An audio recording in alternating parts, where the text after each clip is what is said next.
আসসালামু আলাইকুম রহমতুল্লাহি ওবরকাতুহু।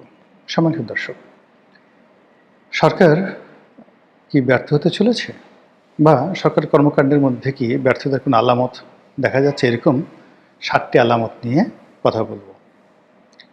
অনেকে হয়তো বিরক্ত হতে পারেন যে সরকার 2 সপ্তাহ হলো ক্ষমতায় এসেছে, এর মধ্যেই আপনি নেতিবাচক কথা বলা শুরু করলেন কেন? সাধারণত সরকার একটা হানিমুন পিরিয়ড থাকে, তো কাজেই সরকারকে একটা সুযোগ দিতে হবে, এই কথা আমিও বুঝি। কিন্তু একটা বিষয় আপনাদেরকে বলি, মর্নিং শোজ দ্য ডে। সকালবেলায় আপনি বলে দিতে পারেন যে দিন কেমন যাবে, নাম্বার 1। নাম্বার 2 হলো যে একেবারে প্রথম দিন বাসরাতে বিড়াল মারতে হয়।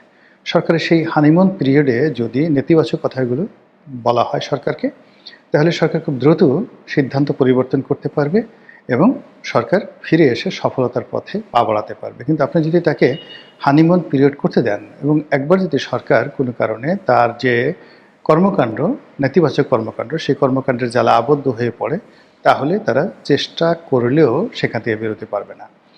এখন প্রশ্ন করতে পারেন যে আপনি বিএনপির কে? আপনার কি কোনো পদ পদবি আছে? আপনি এত বিএনপিকে নিয়ে মাথা ঘামাচ্ছেন কেন? মূল ব্যাপার হলো যে আমি বিএনপির হয়ে নির্বাচন করেছিলাম 2018 সনে। এই নির্বাচন করতে গিয়ে আমি অনেক কিছু হারিয়েছি। আমার একটা পৈতৃক ভিটা ছিল, বহু পুরনো একটা গ্রামে বাড়ি ছিল। সেই বাড়িটিকে বুলডোজার দিকে ভেঙে মাটির সঙ্গে আওয়ামী লীগ সরকার মিশিয়ে দিয়েছে, এবং সেই বাড়ির সোনা গহনা গাটি টাকা পয়সা ফার্নিচার কোনো কিছু আমরা নিতে পারিনি। রীতিমতো মব করে লুট করে নেওয়া হয়েছে। তৎকালীন ডিসি, তৎকালীন এসপি, তৎকালীন টিওনও দাঁড়িয়ে থেকে সেই বিভিন্ন জায়গা থেকে, আমার ওই শহরের লোকজন কেউ আমার বাড়িতে ঢুকে নেই, অন্য এলাকা থেকে লোক ভাড়া করে এনে সরকারি মদদে এই আমার বাসা লুণ্ঠন করে ফেলা হয়েছে। একটা ইট ছিল না, এবং স্পটে দাঁড়িয়ে সেই যে উপজেলা নির্বাহী কর্মকর্তা ইট বালু সিমেন্ট রড থেকে শুরু করে বাসার যত ফার্নিচার সঙ্গে সঙ্গে স্পট ডিসিশন নিয়ে সেইগুলো টেন্ডার করে সেই টাকা উপজেলা ফান্ডে জমা দিয়েছে। 5 কোটি টাকার বাড়ির ইট বালু সিমেন্ট সম্ভবত 4-5 লাখ টাকা তারা বিক্রি করেছে। একটা টিউবওয়েল ছিল, ডিপ টিউবওয়েল ছিল, সেটা উঠে নিয়ে গেছে কে বা কারা, এই বিএনপির জন্য। আমার ব্যবসা ছিল, বাণিজ্য ছিল, সমস্ত ব্যবসা বাণিজ্য তছনছ করে দিয়েছে আওয়ামী লীগ সরকার। এবং ফাইন্যান্সিয়াল সেক্টরে আমি যাতে একটু এগোতে না পারি, বিভিন্নভাবে যে মামলা মোকদ্দমাগুলো দিয়ে গেছে, সেই মামলা মোকদ্দমার দায় আমাকে এখনও বহন করতে হচ্ছে। ফলে এই বিএনপি ক্ষমতায় এসছে, আমি বিএনপির কেউ নই, নির্বাচন করিনি, করবও না, নির্বাচনের জন্য কোনো ন্যূনতম আগ্রহ ছিল না। কিভাবে আপনি বলবেন যে আগ্রহ ছিল না? আপনাকে ডাকে নাই তাই দেয়নি। আপনাকে ডাকলে তো, আরে আমাকে ডাকবে কেন, আমি তো যাইনি। বিএনপির কোনো অফিসে 2018 সনের পরে আমি যাইনি, নির্বাচনী এলাকায় 18 সনের পর থেকে যাইনি। আমার যদি আগ্রহ থাকতো তাহলে আমি যেতাম, কারোর সঙ্গে তো আমি যাইনি, যোগাযোগ করিনি। কিন্তু আমি চেয়েছি তারেক রহমান সাহেব প্রধানমন্ত্রী হোক, চেষ্টা করেছি তারেক রহমান সাহেব প্রধানমন্ত্রী হোক, বিএনপি ক্ষমতায় আসুক, আমার ক্ষুদ্র বুদ্ধি দ্বারা আমার পক্ষে যতটুকু সম্ভব সেই কাজগুলো করেছি। কাজেই তাদের সফলতা আমার কাম্য। তারা যদি ব্যর্থ হয় তাহলে আমি যা কিছু হারিয়েছি এই বেদনা আমাকে আরও তাড়িত করবে, এবং আমার এখন যতটুকু আছে ততটুকু আমি আরও হারিয়ে ফেলব। এজন্য সমালোচনা করছি, সমালোচনা করব, বিএনপির ভালোর জন্য সমালোচনা করব। বিএনপির অনেক লোক রাগ হবেন, অনেক লোক ব্যথা পাবেন, কষ্ট পাবেন, কিন্তু যারা সত্যিকার অর্থে বিএনপি করেন, জ্ঞান আছে, বুদ্ধি আছে, তারা খুশি হবেন। এজন্য সমালোচনা করছি। 2 সপ্তাহ সরকার ক্ষমতা নেওয়ার পর যে কর্মকাণ্ডগুলো করেছে, সেই কর্মকাণ্ডের ফলে যে জিনিসটি দেখা যাচ্ছে সেটি হলো সরকার সফল হবে, তার একটা সিঙ্গেল উদাহরণ আমি দেখতে পাচ্ছি না। প্রথমত এখানে প্রধানমন্ত্রী তিনি একটা কেসিয়ান ক্যাবিনেট তৈরি করেছেন। সেই কিচেন ক্যাবিনেটের আবার 2টো অংশ আছে। বাংলাদেশে তারা গত 14-15 বছর যাবৎ নয়, গত 8-10 বছর যাবৎ যে সমস্ত লোক তার খুব আপনজন ছিলেন, তাদেরকে তিনি ক্যাবিনেটে স্থান দিয়েছেন। এরা ইয়াং, এদের অনেকেই দ্বিতীয় প্রজন্মের, তৃতীয় প্রজন্মের রাজনীতি করেন, অর্থাৎ তাদের দাদা করতেন, তাদের বাবা করতেন, তারা করতেন। ফলে এরা সবাই আলালের ঘরের দুলাল, তাদের বাস্তবতা নেই। তারেক রহমান সাহেবের সাথে বন্ধুত্ব বা তারেক রহমান সাহেব তাদেরকে পছন্দ করেন, এটি তাদের একমাত্র যোগ্যতা। তাদের হাতে বড় বড় মন্ত্রণালয় ছেড়ে দেওয়া হয়েছে, তাদের ভালো না করার সম্ভাবনা 100%। 2 নম্বর হলো যে দলের বাইরে যাদেরকে নেওয়া হয়েছে এদের কারো ব্যক্তিগত জীবনে কোনো সফলতা নেই, বরং অসংখ্য দুর্নাম এবং বদনাম। ফলে জোট সঙ্গী হিসেবে যাদেরকে নেওয়া হয়েছে, আমি নাম বললাম না, আপনারা জানেন, কিংবা অনেক লোক নিজেদের দল তারা ব্র্যান্ড করে বিএনপিতে যোগদান করে নির্বাচনে মনোনয়ন নিয়ে, নমিনেশন নিয়ে এমপি হয়েছেন, মন্ত্রী হয়েছেন।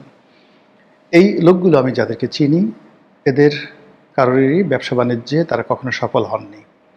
লেখাপড়াতে তারা বেশিরভাগ ক্ষেত্রে ভালো নয়। ব্যক্তিগত নৈতিক চরিত্রে কোনো সুনাম সুখ্যাতি নাই, আয় রোজগার নাই। এর কাছ থেকে ধার দেনা করে, টাউটারি করে, বাটপারি করে, বিভিন্ন রকম মিথ্যা কথা বলে 2 টাকার মানুষ 10 টাকার লম্প জম্প দিয়ে তারা তারেক রহমান সাহেবকে মুগ্ধ করেছে। কিন্তু বাস্তবে দে আর অল বটমলেস বাস্কেট।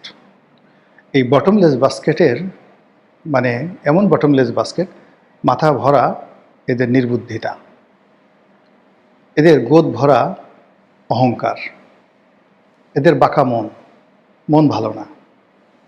তারা এমন কোনো দরবার নাই, এমন কোনো জায়গা নেই যে জায়গা থেকে তারা টাকা পয়সা না নিচ্ছে। ফলে তাদের হাতে যে সকল মন্ত্রণালয় ছেড়ে দেওয়া হয়েছে, যে সকল নির্বাচনী এলাকা ছেড়ে দেওয়া হয়েছে, ওখানে বিএনপিও ডুববে, সরকারও ডুববে, এবং ওই যে সমস্ত লোক বিএনপি নিয়েছে তারাও ডুববে খুব দ্রুত। এবং ইতিমধ্যে আপনি দেখবেন যে 2-4 জনের ডুবাডুবি শুরু হয়ে গেছে। 2-4 জনকে আলটিমেটলি ডুবানো হয়ে গেছে, 3 জনকে ডুবানো হয়ে গেছে। বাকিগুলোর ডুবানোটা সময় সাপেক্ষ ব্যাপার। আচ্ছা, এই গেল বাইরের। দলের ভিতরে যে গ্রুপটি লন্ডন থেকে এসছে, তারা সেই গত 14, 15, 16, 17 বছর ধরে বাংলাদেশের আসলে কি হচ্ছে তারা এই বিষয়গুলো জানে না। তারা সবাই বড় বড় দায়িত্ব প্রাপ্ত হয়েছে এবং উপদেষ্টা রূপে যাদেরকে বিভিন্ন মন্ত্রণালয়ে সংযুক্ত করা হয়েছে, এখানে প্রথম কয়েক মাস মন্ত্রীরা তাদেরকে খুব তোয়াজ করবে, তদবির করবে। একটা সময় মন্ত্রীদের আত্মমর্যাদায় আঘাত লাগবে এবং তারা কাজকর্ম বাদ দেবে। ফলে মন্ত্রণালয়ের যেখানে যেখানে এই লন্ডনী পার্টি উপদেষ্টা রূপে এসে যুক্ত হয়েছে, সেই সকল মন্ত্রণালয়ের কর্মকাণ্ডে স্থবিরতা নেমে আসবে। উপদেষ্টারা থাকবে, অনেক মন্ত্রী চাকরি হারাবেন। আর যে মন্ত্রী চাকরি হারাবেন না, সেই মন্ত্রী মূলত কোনো কাজই করবেন না, সেই মন্ত্রণালয়ে কোনো কাজ হবে না। প্রতিটা মুহূর্তে মন্ত্রণালয় কি হলো না হলো সঙ্গে সঙ্গে সেটা তারেক রহমান সাহেবকে জানানোর জন্য, প্রধানমন্ত্রীকে জানানোর জন্য নিয়মিত একটি টেলিগ্রাম চ্যানেল শুরু হয়ে যাবে। সকালবেলা সচিবালয়ে আসবে, বিকালবেলা গিয়ে ভাইয়ার কাছে মানে 1 ঘন্টা বকর বকর করা তাদের জন্য রীতিমতো একটা ডিউটি হয়ে দাঁড়াবে, দায়িত্ব এবং কর্তব্য হয়ে দাঁড়াবে, এবং আলটিমেটলি দাঁড়িয়ে গেছে। এর ফলে কাজের চেয়ে অকাজ বেশি হবে, সবচেয়ে বেশি এই জিনিসগুলো হবে। তো এর বাইরে যেটি সরকারের অন্যান্য যে সমস্ত জায়গাতে বড় বড় মন্ত্রণালয়গুলো, সবাই না, বেশিরভাগ বড় বড় মন্ত্রণালয়গুলো বিতর্কিত মানুষের হাতে তুলে দেওয়া হয়েছে। কেউ ঋণ খেলাপি, কেউ ব্যাংক খেলাপি, কেউ লোভী, কেউ অন্যের টাকা মেরেছে। এবং সবচেয়ে ভয়াবহ ব্যাপার হলো যে এদের একটা বিরাট অংশের সঙ্গে তারেক রহমান সাহেবের গত 17 বছর ধরে একটা মনস্তাত্ত্বিক যুদ্ধ ছিল। এদের একটা বিরাট অংশ একাগারের সময় দলের সাথে বেইমানি করেছে, এদের একটা বিরাট অংশ বেগম জিয়ার সঙ্গে বেইমানি করেছে, একটা বিরাট অংশ বেগম জিয়ার পক্ষে ছিল, একটা বিরাট অংশ তারেক জিয়ার বিপক্ষে ছিল। তারা গুরুত্বপূর্ণ দায়িত্বের মধ্যে পড়ে তারা চেয়ারে বসে সারাদিন যে কাজটি করবে, তারেক রহমান সাহেবকে মনে মনে গালাগালি করবে, অভিশাপ করবে এবং কাজ করবে না। এবং একই অবস্থা কিন্তু সেই আলেকজান্ডার পড়েছিলেন। তিনি যখন ভারত আক্রমণ করতে আসছিলেন, মাঝপথে তার সৈন্যবাহিনী বিদ্রোহ করে বসল। ঠিক সেই বিদ্রোহ করার সময় তিনি খুব বিপদে পড়ে তার যে শিক্ষক প্লেটো, তার কাছে একটা চিঠি লিখলেন, বিরাট সে ঐতিহাসিক সেই চিঠির প্রেক্ষিতে প্লেটো তাকে একটা বুদ্ধি দিলেন, খুবই গোপনীয় একটা বুদ্ধি। সেই বুদ্ধি অনুসরণ করার ফলেই আলেকজান্ডার সেই বাংলাদেশে, ঠিক এই ভারতবর্ষে আক্রমণ করার সুযোগ পেয়েছিলেন। এখন জনাব তারেক রহমান সাহেবের চারিপাশে এরকম বিদ্রোহ করা গোপনে প্রকাশ্যে লোকের অভাব নেই। একেবারে তিনি যাদেরকে রাস্তা থেকে তুলে নিয়েছেন তারা আছে, তিনি যাদেরকে ক্ষমা করেছেন তারা আছে, তিনি যাদেরকে করুণা করেছেন তারা আছে, যাদেরকে ভালোবেসেছেন তারাও আছে। যাদেরকে ভালোবেসেছেন তাদের বক্তব্য হলো যে আমাকে ভালোবেসেছো ভালো কথা, কিন্তু আমার চেয়ে অমুকে কেন বেশি ভালোবাসো, আমার সাথে তোমার এত ভালো সম্পর্ক, সরি মাননীয় প্রধানমন্ত্রী, আমার সঙ্গে আপনার এত ভালোবাসা, এত সম্পর্ক, কিন্তু আপনি সেই ভালোবাসার সম্পর্ককে ভুলে গিয়ে গেদুকে এত বড় একটা মন্ত্রণালয় দিলেন, গেদুই আপনার এত আপন হয়ে গেল, যাক আপনাকে আর ভালোবাসলাম না। এই জন্য আড়ালে আবডালে বাসায় বসে বসে যে যার মতো করে সেই প্রধানমন্ত্রীর বিরুদ্ধে চক্রান্ত করবে, হাত নির্দেশ করবে এবং কাজকর্ম বাদ দেবে। এবং আপনি খুব দ্রুত দেখতে পাবেন যে নির্বাচনী এলাকার সঙ্গে যে এমপিদের যে সম্পর্ক এটি বিচ্ছিন্ন হয়ে যাবে। সবাই ঢাকা কেন্দ্রিক হয়ে যাবে ব্যবসা বাণিজ্য করার জন্য, টাকা উপার্জন করার জন্য তাদের মধ্যে একটা প্রতিযোগিতা দেখা দেবে। এবং সেই প্রতিযোগিতার ফলে কী হলো, সরকারের কাজকর্মে স্থবিরতা নেমে আসবে। ইতিমধ্যে সরকার যে কাজগুলো করেছে, প্রশাসনে ব্যাপক রদবদল করেছে এবং নিজেদের পছন্দের মানুষ নিয়োগ দেওয়ার নামে মূলত দলীয়করণ করার চেষ্টা করা হয়েছে। কিন্তু এখনো পর্যন্ত আমি যতটুকু দেখেছি পয়েন্টগুলোতে তারা পরিবর্তন এনেছে, কিন্তু সেখানে বিএনপির লোক বসাতে পারেনি। নয় আওয়ামী লীগের লোক, নয় জামাতের লোক। এর কারণ হলো আসলে গত 17 বছর ধরে বিএনপি আউট অফ পাওয়ার। ফলে বিএনপি যে ডেডিকেটেড যারা লোকজন আছে আসলে তারা কেউ নেই। বেশিরভাগ লোক আওয়ামী লীগের, তারা এখন সং ধরে বিএনপি সাজার চেষ্টা করছে। সার্টিফিকেট আওয়ামী লীগ জামানাতে যেভাবে তারা সার্টিফিকেট ম্যানেজ করতে ছাত্রলীগ করেছে, এখন তারা ছাত্রদল করেছে, এই সার্টিফিকেট তারা ম্যানেজ করেছে। অনেক বড় বড় পুলিশ কর্তা থেকে শুরু করে অনেকের এখন দেখা যাচ্ছে খুব দাপট। কিন্তু তারা আওয়ামী লীগ জমানাতে কী করেছে না করেছে, আওয়ামী লীগের লোকজনকে আপনি সুযোগ দেন, জিজ্ঞাসা করেন, তারা ভালো বলতে পারবে যে এই লোক আওয়ামী লীগ জমানাতে কী করেছে। এখন তারা বড় বড় পদ পদবিতে আছে। অন্যদিকে জামাত যেটা 2009 সন থেকে প্রস্তুতি নিয়ে রেখেছিল যে তারা তাদের যে গুপ্ত কর্মকাণ্ড সেটি সরকারের মধ্যে চালানো থাকবে। ফলে তাদের বহু মানুষ সেনাবাহিনীতে আছে, বহু মানুষ পুলিশ বাহিনীতে আছে এবং এখনও পর্যন্ত তারা 5% লোকের মুখোশ উন্মোচন করেনি। বেশিরভাগ মানুষ চুপচাপ আছে এবং তারা যে যার মতো করে পারছে জায়গার মতো ঢুকছে এবং সময় মতো তারা নাড়া দিলেই সরকারের বিরুদ্ধে কাজ করে ফেলবে। ফলে এই সমস্ত অবস্থা থেকে বাঁচার জন্য সরকারকে যেটি দরকার ছিল সেটা হলো মেধার প্রশ্রয়।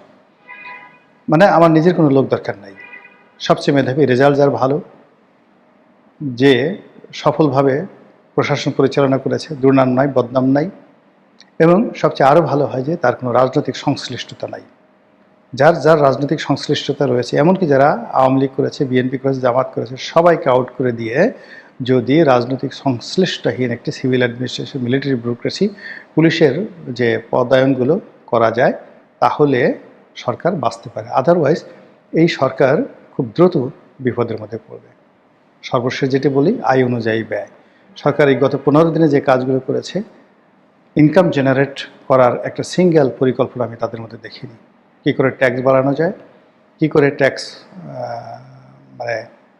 কমানো যায়, কী করে জনগণের স্বস্তি দেওয়া যায় এবং একটা স্ট্যাবল এবং যাকে বলা হয় ধারাবাহিক কনসিস্টেন্ট যে অ্যাডমিনিস্ট্রেশন গড়ে তোলার জন্য যা কিছু করা দরকার তার একটা কাজও না করে সরকার যে কাজগুলো করেছে তার কোথায় কোথায় দৈন্যতা আছে, সিটি কর্পোরেশনের টাকা নেই, ব্যাংকে টাকা নেই, এই জিনিসগুলো সরকারের কর্তা ব্যক্তিরা প্রকাশ্যে বলে দিয়ে প্যানিক ছড়িয়ে দিয়েছে। আর অনাহত অনেকগুলো ব্যয় বাড়িয়ে দিয়েছে।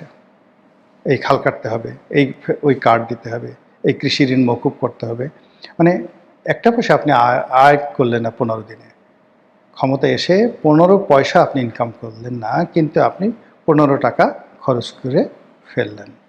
এবং যেভাবে এগুচ্ছে এবং যেভাবে এই খরচ করার একটা মহোৎসব তৈরি হয়েছে, বড় জোর 6-7 মাস এই দাপটগুলো চলতে থাকবে। এরপরে দেখবেন যে খাল কাটার জন্য যে কমিটি করা হয়েছে, এর প্রত্যেকটি কমিটির দিকে তারেক রহমান সাহেব তাকাবেনও না, এদের মন্ত্রিত্ব চলে যাবে।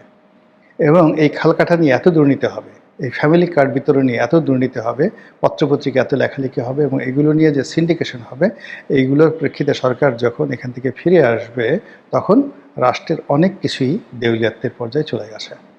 7টা সমস্যার কথা বলতে চাচ্ছিলাম, 7টা কারণ সম্ভবত বেশি বলা হয়ে গেছে।